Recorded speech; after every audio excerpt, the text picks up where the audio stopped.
my knees. Oh, she shines me up like gold on my arm. I wanna take it slow, but it's so hard. I love to see her face in daylight. It's more than just our bodies at night. But she's really tempting me. Oh, do you think I'm being foolish if I don't rush in? I'm scared to death that she might be it, that the love is real, that the shoe might fit. She might just be my everything, beyond space and time in the afterlife. Will she have my kids? Will she be my wife? She might just be my everything and beyond. I wanna bring her round to meet ya. I think you like a candelina. I know that grandma would have loved her like she was her own. She makes me feel at home. Oh, do you think I'm being foolish if I don't rush in? Elena, no tengas prisa. Don't hurry, just wait, you'll see a great hero. Look on the horizon. El Rio, it speaks to no one, flowing without a reason to be, holding our history. Let's turn the radio on, play a new corrido song. Tell me a story, something other than the news today. Let's feel our roots grow strong beyond the banks that roll along the Rio Grande, even when we're miles away, miles away.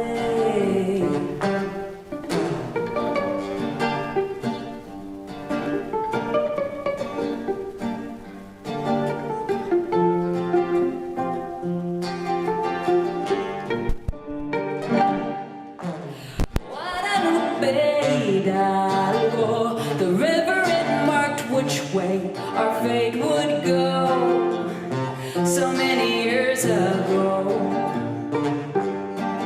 Igual por el otro lado, grande o Rio Bravo in name, the water's still the same. Let's turn the radio on, play a new corrido song. Tell me a story, something other than the news today. Let's feel our roots grow strong beyond the banks that roll along the Rio Grande, even when we're miles away.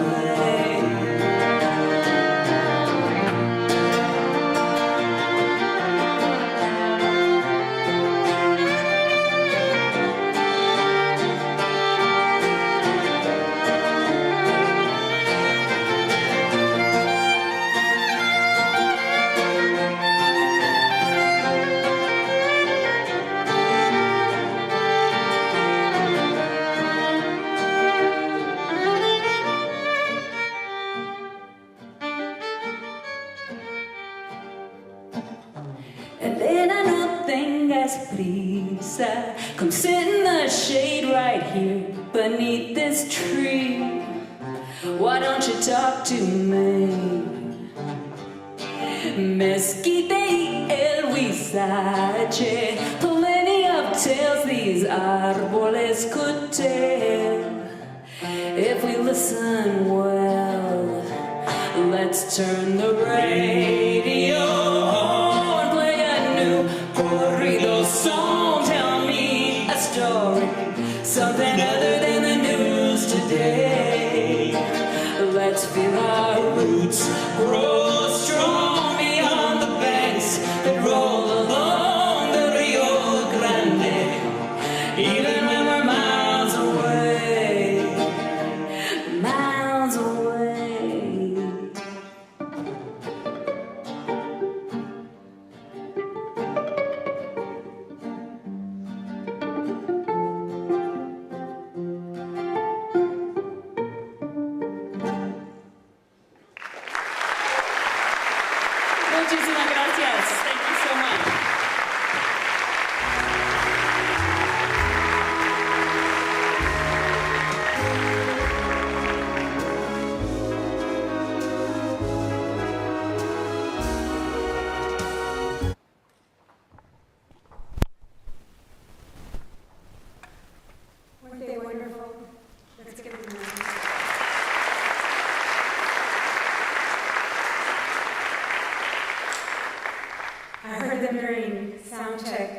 like my heart woke up, so I'm feeling very good and very thankful to President Hartzell. Good afternoon, buenas tardes. I'm Dr. Stella Flores, Professor of Higher Education and Public Policy in the College of Education and Chair of the UT Faculty Council. It is my honor to welcome you to this year's State of the University Address and to introduce President Jay Hartzell. The Faculty Council represents the nearly 3,700 tenure-track, tenured, and professional track faculty members here at UT Austin. We appreciate the importance of shared governance here at UT with the administration, an essential mechanism that allows faculty, staff, and students to participate in the decision-making processes of this institution. President Hartzell and I actually share a few things in common. We both hold degrees from UT Austin. We both taught at NYU, New York University. We both have a love of economics and higher education. And we both eventually found our way back home to UT. Now, previous chairs have highlighted President Hartzell's many accomplishments, moving swiftly from faculty member to president of the best public university in the nation. But today I want to focus on three qualities that I appreciate most. Jay Hartzell, the professor, Jay Hartzell, the advocate for student talent, regardless of income, and Jay Hartzell, the economic innovation president. Jay, the professor. President Hartzell is, at his core, an educator. When I first joined the Faculty Council, we discovered our shared interest in economics and higher education. He generously offered to speak to my graduate class about the complex financial workings of a university and the budgetary issues that affect students most. My students still talk about what they learned from his lecture and the clarity in which he connected such complex topics with finance, law, and policy. Jay, the advocate for student talent.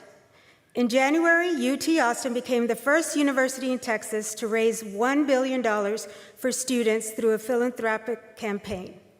President Hartzell has emphasized that achieving the vision of becoming the world's highest impact public research university depends on attracting the best students and ensuring they have the resources they need to succeed. As he rightly says, it starts with making our world-class university affordable and accessible. This kind of commitment to supporting students, regardless of income, is vital for UT to remain a leader in higher education. Jay, the economic innovation president. President Hartzell has a forward-thinking vision for economic and technological development. I've listened closely to his ideas, even when he thinks I'm not listening, I am, about how UT can position itself as a prime leader for innovation. His focus on preparing our university to lead in areas like AI and microchip development is crucial in today's rapidly evolving world. I've spent this past summer immersing myself in these technologies and exploring how they can be integrated into classroom teaching, social science research, and the educational labor market. UT is poised to shape the future in truly transformative ways across all disciplines with this vision. Now, I know we're very eager to hear what President Hartzell has to share with us today, and with that, it is my distinct honor and privilege to introduce the President of the University of Texas at Austin, Dr. Jay Hartzell. Thank you, sir. It's very kind. Thank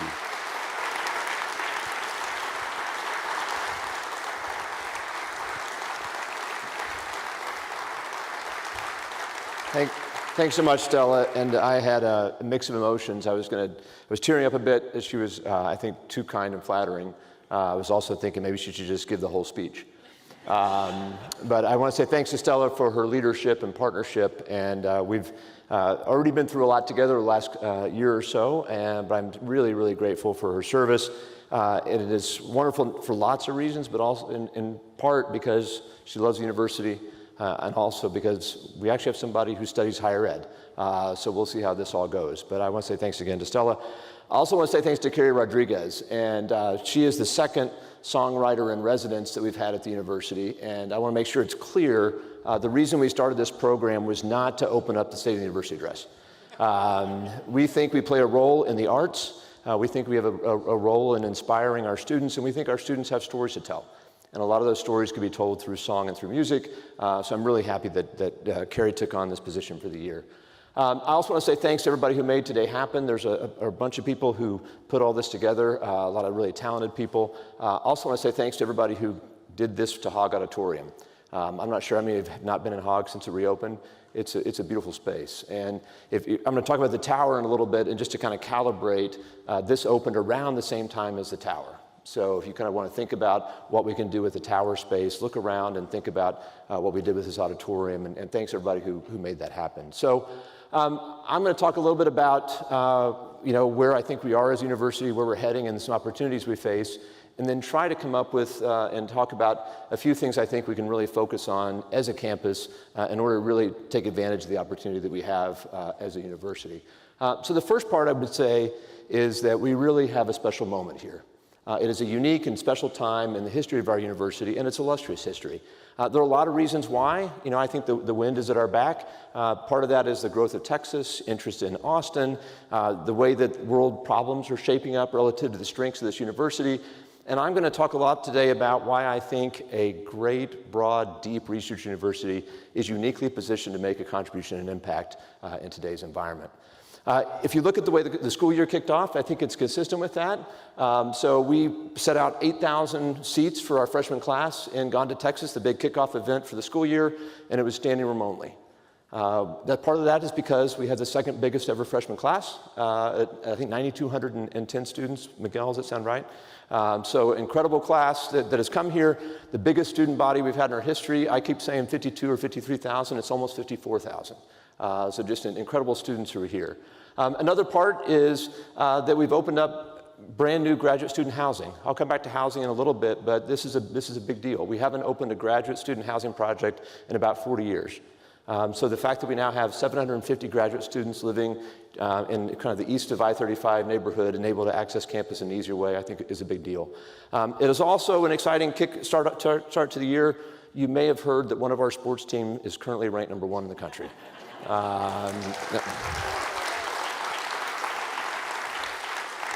I'm not sure at the end of the day, people ask these questions of a president, say, how do you want to be remembered? I hate the question. Depending on how this goes, it may just be the president who hired Sark. So we'll just see how that goes. But back to this moment that we're in. I want to talk a little bit more about why I think this is a special time and why I think we have some special things we can do with it. So I want to talk a little bit about three big themes. How, number one, I think it's a chance for us to think more deeply about what we mean by student success. We have made great strides in thinking about our students and positioning them to graduate on time and go out and into the world, but there's more we can do with that idea, this idea of how do we really position our students for success. The second one is something I mentioned earlier. In the world that we face today and the problems we face today, it's a special time for broad and deep universities. And so I'm going to talk a little bit about how I think we can do even more to harness the breadth and depth of this great research university.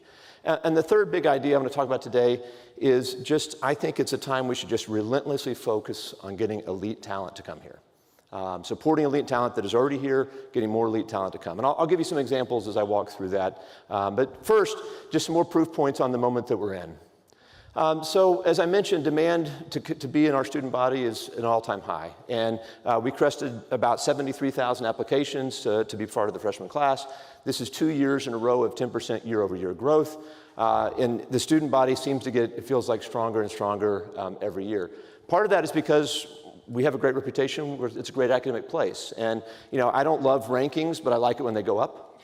And ours have been trending up. By one metric in the U.S. News and World Report, we have over 42 programs in the graduate programs that are ranked in the top 10. And you think again back to this kind of idea of breadth and depth, that speaks volumes, 42 programs in the top 10 in the country. The student demand is so high, you may have noticed in the last couple of days that we actually had to change the automatic admission cutoff. We have to go from the top 6% down to the top 5%. That's just a function of how many students want to come here versus the space that we have. And the statistic I thought was pretty interesting. If you look over the last 5 years, the growth in the Texas high school population was 6.3%. So if we're going to have a fixed percentage of that, that's going to grow at 6.3%. The growth in the automatic admission applications to us was 11.3%. So it's not just that Texas is growing, which it is, but more and more of those very top students want to be here. And that's a great problem to face. It's a problem that we now are wrestling with, but it's part of, again, the story of our student body and the interest that they take in wanting to be here. As I mentioned before, we've had this big focus on what happens when they're here, and we have a lot to celebrate there. And one of the big celebrations is students are graduating more and more on time with less debt. And they were going off and, as we say, changing the world. We've made huge strides in graduation rates. The graduation rate, four-year graduation rate for the most recent cohort was 74.5%. And I'm going to talk about it in a little bit, but that's come up from more like in the 50s.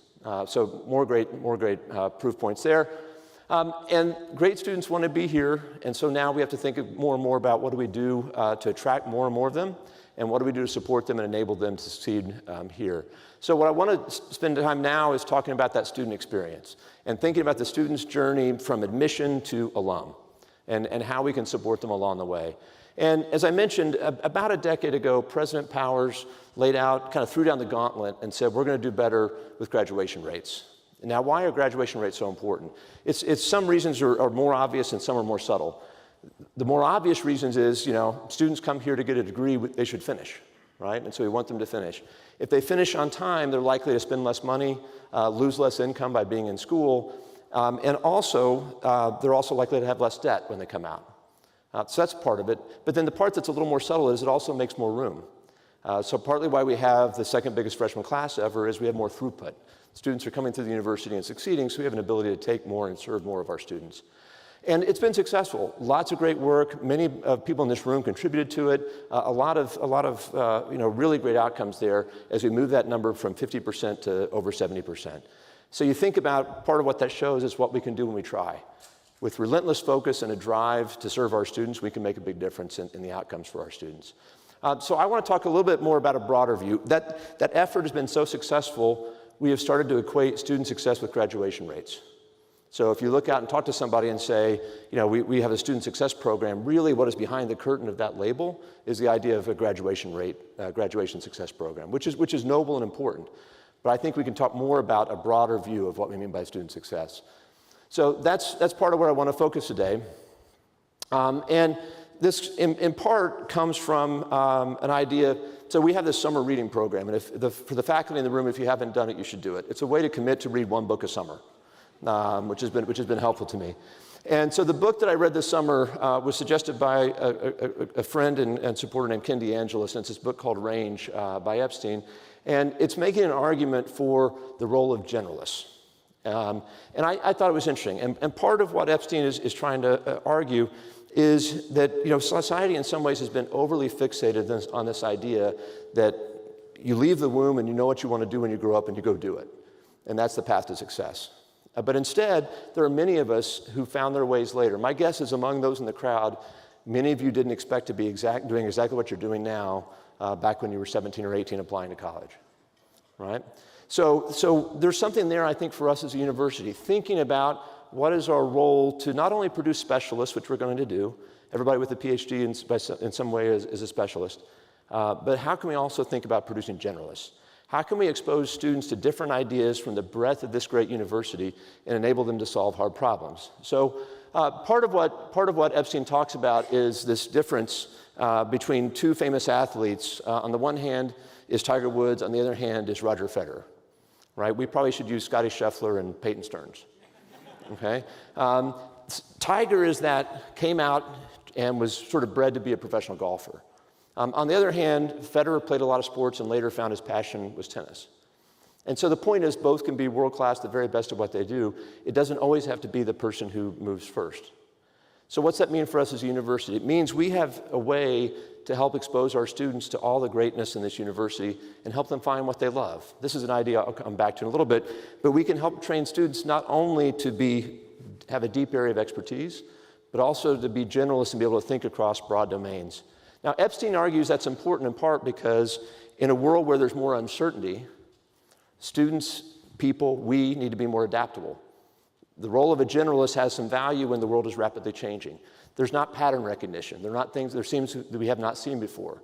So how do we cope with things we have not encountered before? It's an ability to have broad skills, critical thinking, communication, those things we teach here every day. So how can we do more of that and help our students embrace and experience some of that?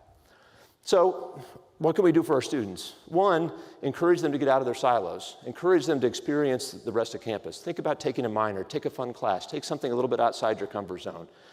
Take advantage of what it means to be at a world-class, broad university. I also think it's important for us to just relentlessly focus on what skills are we teaching, how are we teaching them not only just what the topics are, but how to learn, how to think, how to communicate. And those are things here that many of our faculty do at such a great level. So that's one part. Next part is not only do we have that from an academic side, we also have to worry about things that I would characterize as our foundational needs. What are the basic things that we must provide to our students for them to be successful? And one of these is what Professor Flores mentioned, which is affordability and accessibility. And we've had a lot of great strides there. One of the things that I'm especially proud of, our tuition is low anyway. It's about $12,000 a year. And many who were down here in the front remember when it was $300. I get it. All right, but $12,000 is a great deal. But if you look at the net price that our students pay today, so take the average of the tuition minus the average of all the aid we provide, that net price is down to $4,152, which I think is incredible.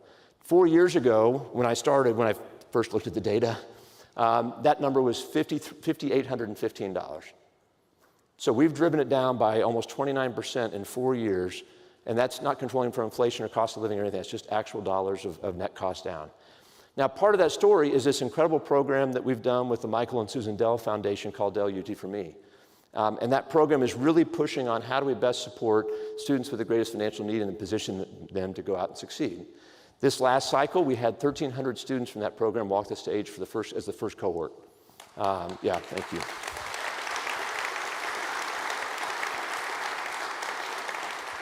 So whoever had the pool for the first dean to clap, it was Rich Reddick. So that'll pay off on that square.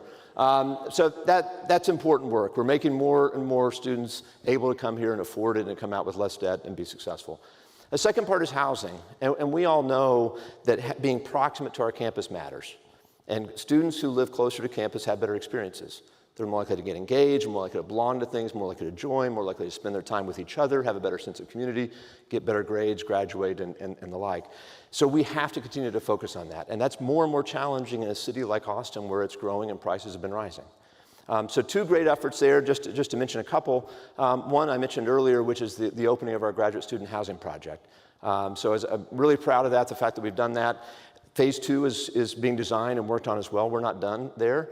The second one, if you've driven up north of Dean Keaton, up by Kinsolving off of Whitus, you'll notice a big construction fence there.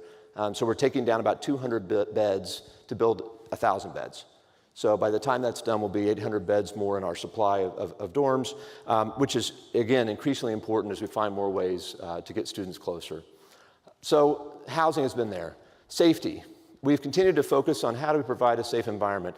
This is, we've heard our board say it over and over again, this is the top priority for the university, and the board has been extremely supportive of this. The big announcement that came out in the summer, right before the students came back, we started this program called the West Campus Ambassadors, where we have people in West Campus where something like 20 to 25,000 of our students live now.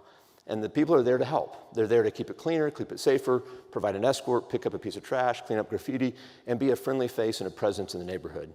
And everything I've heard from parents, from students, from people in the community, it's made a difference. So what we did this summer is announce that we're going to extend it indefinitely, and we're going to deepen the level of service all the way down to Lamar.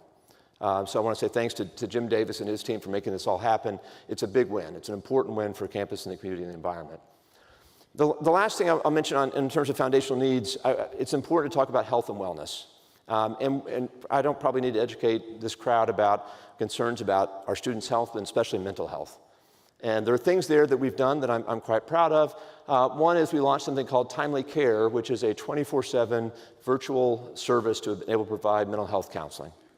But it can't just be only the counseling and the care in that way. We have to also talk about the culture.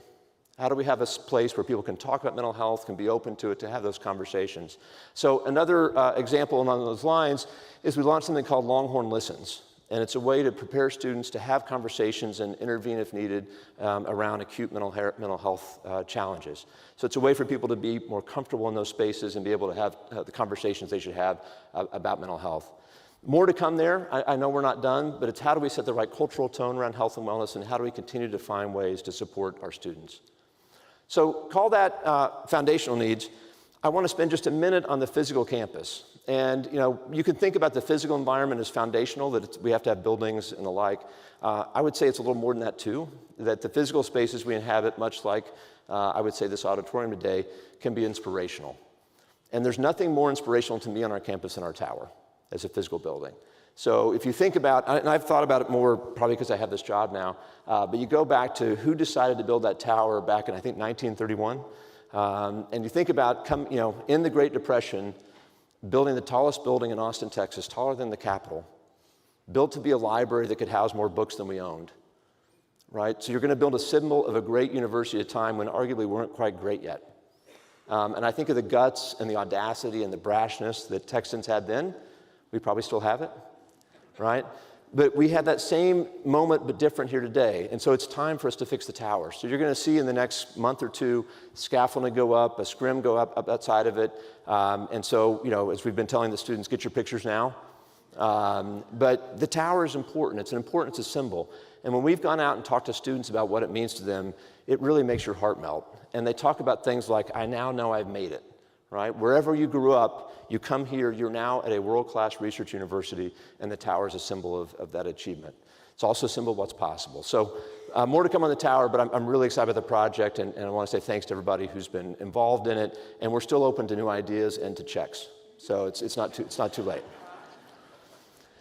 So the next part I want to talk about, and this is probably where I spend just a little bit more time, is if you think about this journey of students from admitted to academic, the foundational needs, and then we get them to graduate, how do we really support them on what happens next? And this is an area where I think parts of the campus have done very well, but a place where I think we as a collective campus just need to do more. So I'm going to characterize this as career success, if you will. How do we help students find their passion, find out what they really want to do, and help position them for at least that first position after UT, whether that's graduate school, nonprofit, for-profit, but how do we do our very best to position them that way? And as I mentioned before, with graduation rates, we've shown what's possible. We've shown that if we collectively marshal our energy and our talents, we can make a big difference. And I think now is the time for us to have that same focus and relentless push to do the same things for what happens after UT. So I think we as a campus can do this together. We can help students figure out what they really want to be, what they really want to do. As I mentioned this book Range. There's a chapter in that book about what economists call match quality, where the question is, how good of a fit is this activity or this thing with me? And those answers are obviously different for all of us. So part of what we can help support when we think about our students is, how do we put them in positions to learn what they love? How do we help them, put them in a way where they're going to figure out, and maybe it's not a specific industry or job, but it's a kind of thing, a role, a sort of a way to use their skills or their talents that they really find joy in. So people are calling this in part life design. It's not just helping find an immediate career outcome, but how do they design their lives? And that's something I want to see us focus on. So much in the same way that we had a rallying cry around graduation rates, the rallying cry that our leadership team wants to put forward now around careers is, we think by 5 years from now, we can have 90% of our students, and they know they have that first planned outcome. Maybe it's a job, maybe it's graduate school, maybe it's starting a company. I'll come back to that in a minute. But I think by 5 years from now, we can sit down and look back and say, we've moved from here to here, and now 90% of our students or more know what they're going to do when they leave UT. And I think that's something we can all do together. I'll come back to that one more time in a minute. So we've got to make big investments to get there, but it's also important to have a metric and a goal. That will give us that framework to go forward. One other way where students are finding success is through entrepreneurial activities. And we're seeing more and more students come to UT already having had this mindset of, being an entrepreneur. And whether they want to end up working in a company or starting their own thing, whatever that looks like, more and more of our students who are coming our way come in with that mindset. It's just one statistic, about a quarter of this year's freshman class came in having already started a company, an organization, or a nonprofit, right? Just like us in high school, right? And so that fits us. We're known for that. Think about Austin, think about Texas. This is a place where we can make things happen. So students are coming into us with that kind of energy. And we've got incredible programs that are already helping tap into that. They're spread out across the campus. One of the great things about a broad, diverse, decentralized campus is innovation happens. But one of the hard things about that is students often struggle with how to find it all. So how can we as a campus collect this together, tell our story better, and also help students find their way? So we're creating a new position, and Melly Price has been willing to take this on through great bribery and arm twisting. And I don't know what we're going to call it yet. There's probably a title somewhere. But what I've asked Melly to do is really help just coordinate what's here. What are the gaps we have? What are the things we can fill in? But also, how can we make this more accessible for our students as they want to find their way through all of our campus? That's on the student front. We've also been making great progress with a lot of great help on the faculty front. And there, we've been really working to have a bit of a, again, sort of a life design question. How can we help faculty who really have something inside that maybe has a bit of an entrepreneurial spark to it? How can we help them explore that, experience that, and see if it's something that they want to run with? So we've got a unit called Discovery Impact that's been working on that to great effect. And Mark Arnold is now the leader of that unit. And I'll come back to an example of the kind of work that they're doing, but that's going to be a continued effort that we as a campus can make. How do we position our faculty who want to explore this possibility of how do they take these things that they've invented, discovered, or thought about and get them out into the world to make an impact? So I mentioned the entrepreneurship and the students. Another part that we continue to focus on is obviously we're a research university. And we've called out these three big areas where we're going to continue to focus. And the first of these is health and well-being. Now, Del Med is a large part of that story, and Del Med is going extremely well. I think it's important for us to make sure we continue to tell that story. So as one metric, they've got, I think, 465 residents and fellows currently in place. And on an annual basis, those residents and fellows will provide about 900,000 hours of clinical care. So you think about the kind of care that's available in Austin from those kinds of talented people who are coming here for Del Med, and it just wasn't here before. That's one part. The second part, on sort of more of a micro level, there's a story of a patient who was from Belton, Texas, and she was suffering from Marfan syndrome. And wherever Dean Lucanetti, if I get this wrong, just don't tell me. But this is something that has a weakening of parts of the heart in her case, and she'd had previous operations and was looking really for something that was going to be a life-saving operation given the condition she was in. And in the old Austin, it wasn't possible. And given what she was facing, she was trying to figure out, could she make it to Dallas or Houston to have this kind of an operation? Was there somebody there to do it? And then, lo and behold, we have a professor here at Del Med named George Anatakis, and George specializes in that kind of work. So she had found at Del Med in Austin at UT one of the world's experts in that kind of work. He saved her life. Right? That's pretty cool. Another part of the story that I think is, again, sort of a layer down is part of why George came to UT from the University of Florida was because of a doctor named Chuck Frazier. So Chuck Frazier, star talent, attracts George Anatakis, star talent. George Anatakis helps save somebody's life. So that's the kind of work that we can do. That's the kind of work we are doing. And it's the kind of work I want to see us continue to focus on and do more of. Another one on the research domain coming out of the Broad University. So a group of scientists from many parts of campus came together, and they found an antibody that can work against the class of viruses that includes COVID. So they found a generalized antibody that can go out and work against SARS-CoV-2. I think I got that right.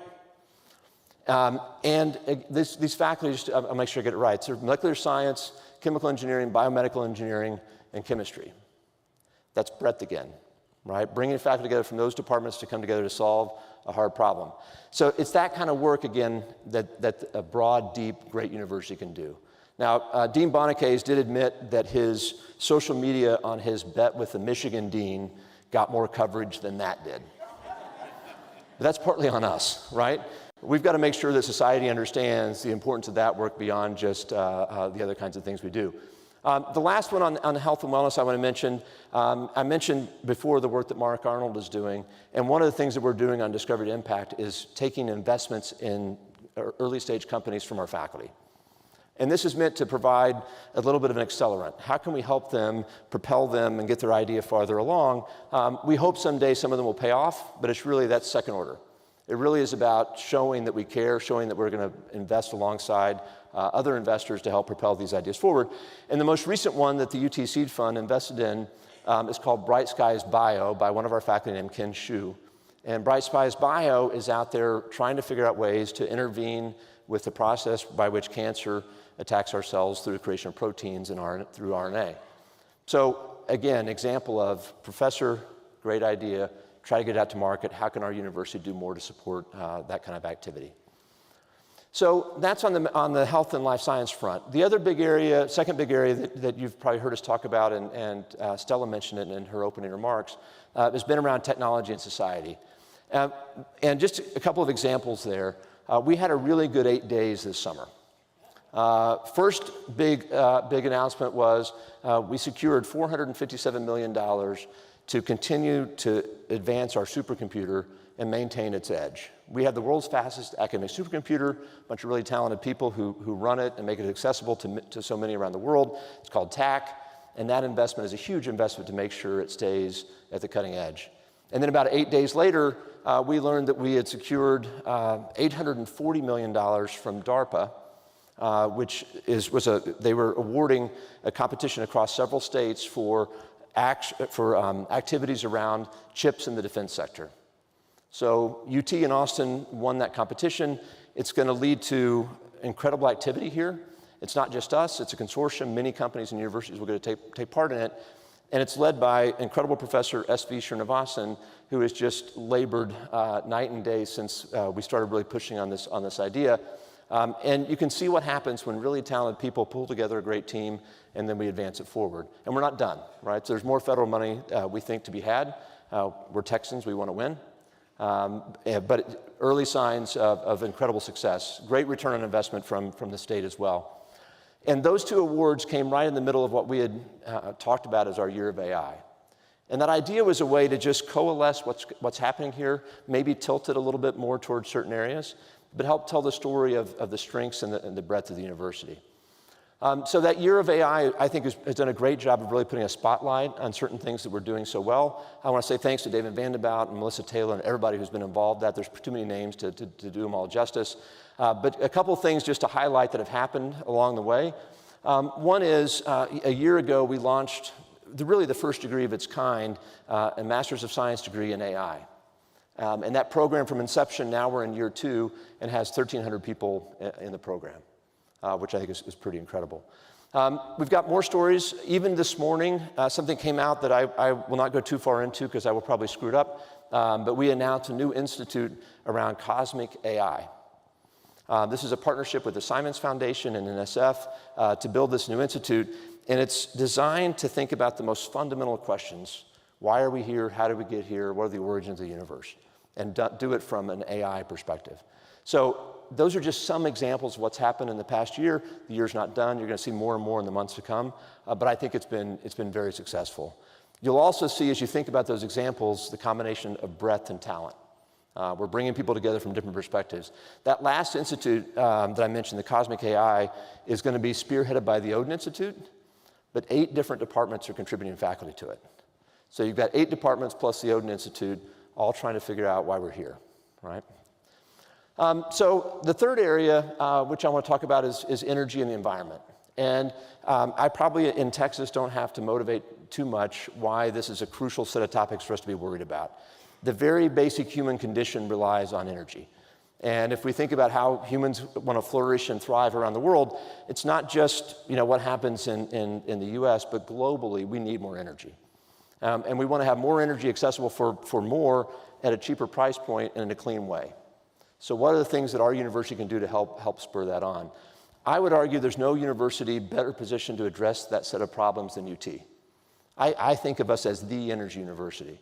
And again, I'm not sure the rest of the world always gets that, so I think we can do more to tell that story. How can we as a university combine the strengths we have around energy and the environment and come forward with something that people understand and see what is sort of one level back and understand the strengths of this great place? I don't think anybody can match the breadth of our expertise. I don't think anybody can match what we have to offer in this place. I also think we have a pragmatic approach to the problem. We realize that it's going to take multiple sources of energy to address the world's needs.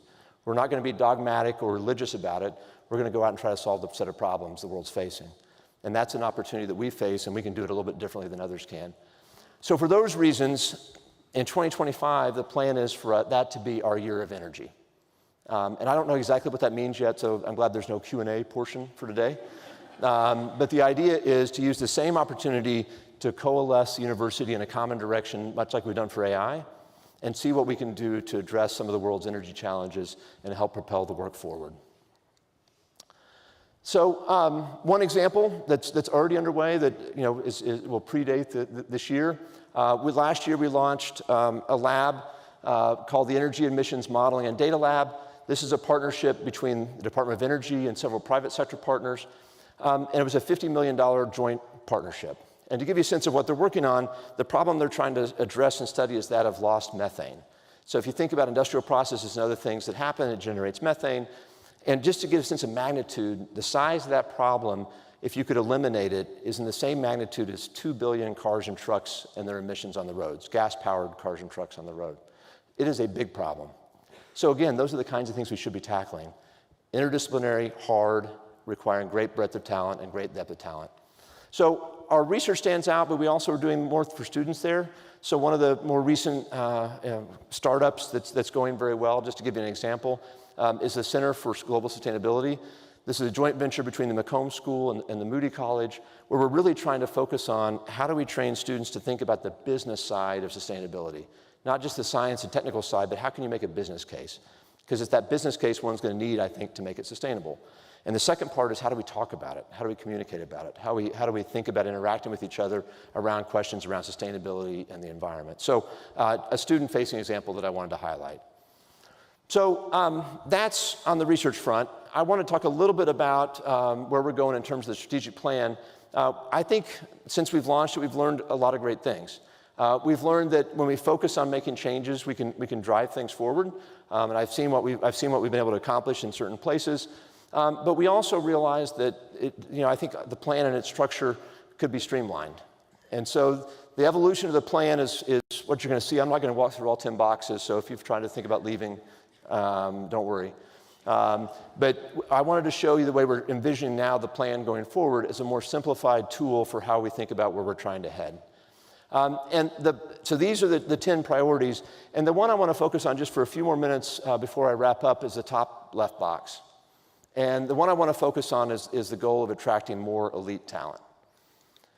And that, I think, needs to be a continued priority. So our new provost, who still has not quit, Rachel Mercy, is here. Thanks for taking the job on, Rachel. And part of what Rachel and the deans and all of us are going to be working on is how do we think about across the entire academic enterprise attracting more elite faculty and students. And then I would say across the entire university, let's include elite staff. So how do we think about more elite students, faculty, and staff across the breadth of the university? I've highlighted some in the names I've mentioned already. So I mentioned the story of Chuck Frazier attracting George Arnatakis. You can think about Karen Wilcox and what she's done with the Odin Institute. You can go kind of down the list of the stories we told. And it's not all those kind of, sort of STEM-heavy things. So one example that was wonderful out of liberal arts in the spring was Jacqueline Jones and the Pulitzer Prize. So there are lots of great stories of just elite, world-class excellence at the university. It's also not just research, not just creative work. It's also teaching. So Jay Banner won one of the biggest teaching prizes in the world, which is I'll make sure I get the name right. Thank you. Prize. And Robert Foster Cherry Award. Yeah, thank you. And so congratulations to Jay. Again, elite talent from a faculty, teaching, and research perspective. I think there's more work that we have to do there. So take as just one little microcosm of it, the National Academy of Science. We've got 18 members of the National Academy of Science, which we're really proud of. We have a ways to go to catch Berkeley and Michigan.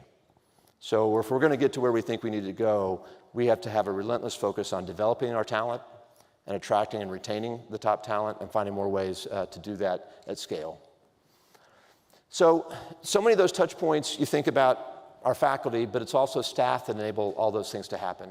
And so you think about what we do to curate and attract and develop our staff. That's a top priority. We also have to think about how do we get more fantastic elite staff to come here as well. And those are, some of those examples I had on the screen earlier, but getting more and more of outstanding staff like that are going to enable the things to happen that we want to have happen. So elite faculty and elite staff attract more elite students. We're on the way. I mentioned the demand in terms of the freshman class. That freshman class that just arrived had more than 800 valedictorians and salutatorians. Right, so we're getting our share already, but we want to do even more. We want to find more ways to have elite students really want to be here. One way we do this is to build more world-class programs, and a couple that I want to highlight that I think are really good case studies for what's possible. The first of those is a program we just announced a couple weeks ago around robotics. And this is something that builds on great faculty strength across a variety of departments. It's interdisciplinary. It builds on a great research culture, so the Texas Robotics has had huge wins and successes from a research standpoint, but now it opens up the opportunities of those same kinds of programs and faculty and engagement and research to our students. So it's going to be done at an honors level, so think about this as kind of a curated cohort of really special students. And the broad thesis is that we think a disproportionate number of tomorrow's entrepreneurs, tinkerers, innovators, people at the edge of where things are heading are probably today in high school robotics programs. So what can we do to get them to come to UT and pick us over Carnegie Mellon, Caltech, or you name it? So this program is designed to do that. You can earn one of 5 different majors across campus and wrap it around a set of experiences. And to our knowledge, we're the only university to do this where freshmen can take advantage of this kind of an opportunity. So an example that characterizes this is a student named Gabriel Moore. Gabriel chose us over MIT, Harvard, and Cornell, which we all think is obvious. But out there in the rest of the world, it may not be viewed that way. Now, part of why he did it is because he wanted to have experiences in a research lab. He wanted to be at a place where undergraduates could experience research in that way. And then in sort of this full circle moment, Gabriel helped us design the new robotics program. So here we have attracting a STAR student to come here, and they're helping us figure out ways to attract more STAR students. So that's the kind of program I mean when we should find ways to attract more elite students to be here. A second one I want to highlight is from our newest school, the School of Civic Leadership. And they are now out in the market this year in this admission cycle with another new degree program. It's a civics honors program. And this is another interdisciplinary broad program designed to help students wrestle with some very fundamental questions. What's our country's experience been like? How do we think about very basic questions of liberty, of freedom, of markets? What are the fundamental principles from a philosophical standpoint, from a political standpoint, that we should all be wrestling with as we go forward as a society? And so we're really excited to see the first class come in that program next fall, but we've already had some proof points. So one student who already picked us is a woman named Debbie Chu, chose UT over Vanderbilt, again, obvious. But part of why she did it was she was exposed to the Civitas Institute, which was a precursor to the new school, and she was around the programs and saw it as something that built a community that she wanted to be part of. So again, the point is we can do things in this broad interdisciplinary way that create the kind of experiences and opportunities that students want to be a part of. So with those are 2 examples of our newest 2 kind of honors level programs. We've got amazing existing programs as well. So I won't name them all because I'll offend somebody, I'll forget somebody. But you think about just a couple of examples, Plan 2 or Turing Scholars. These are incredible. And and part of how I've sort of sold it to students is if you want to go to Williams College but want to be part of a great city and a great university, not be stuck in remote destinations, come do Plan 2 at UT. Right? Or if you want to be in a world-class technical thing like Caltech, but want to have a fuller college experience, we've got Turing Scholars. So we can take these kinds of opportunities and pull them together and find a way to tell our story more forcefully and try to help more elite students want to be part of it. We can also combine and create experiences for those students across programs. What happens if we get the great computer scientists with the great liberal arts students and see what happens at you can imagine the social hour, right? Dean Reddick and his team are working on this. We're not sure what we're going to call it yet, but call it Texas Honors for now. But there are ways we think we can collectively work to that end as well. So one example that just as another sort of proof point is a student, Jenna Steele. So Jenna comes from California and again sort of turned down a who's list of schools, chose us over Penn, over UCLA and Dartmouth because she was exposed to the Canfield Business Honors Program. And it was this combination of world-class academics, but also a sense of community and a sense of a really special group of students you want to be a part of. So more of that is what I think we have a chance to do. So we've got to figure out more ways to get elite talent. That's going to take resources. Many in the room have been very helpful to that end. I just want to have one shout out as an example. So last month I was on the road in Santa Fe and we went out and talked about the 40-acre Scholars Program.